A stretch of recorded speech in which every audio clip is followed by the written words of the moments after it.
තෙරුවන් සරණයි. කඩවර සෝන්කාලී දේවාලය. මේ මාසයේ 17 වෙනි දින. අද දිනේ අදාළත් රාජකාරී සිදු කරා වසී ගුරුකම් කරනවා ඒ වගේ කටයුතු කරා. අද දිනේ හරිම සතුටු දවසක්.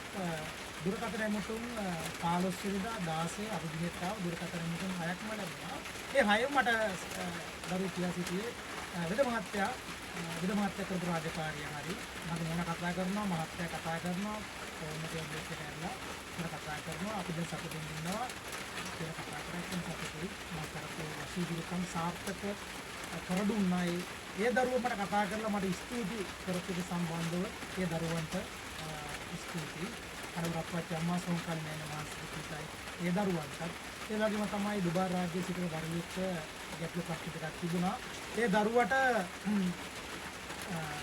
මම කනලව් කරලා කම්පියුටර් එකට ගෙවුවා ඉතින් දරුවට දවස් 6ක් යන කලින් අවුරුදු 2යි මාස 6කට වීසා හම්බුණා ඒ ආකාරයි රාජකාරී වාසිත කරන්නේ මාහට යම් රාජකාරියක් බාර දුන්නොත් හොඳින් හෝ නරකින් හරි ඒ උපකර දෙනවා ඒකයි කනවර සෝන්කාලී දේවාලය වෙනස මාගේ සියලු දරුවන්ට කනවර අප්පච්චි අම්මා සෝන්කාලී නේද ඒකයි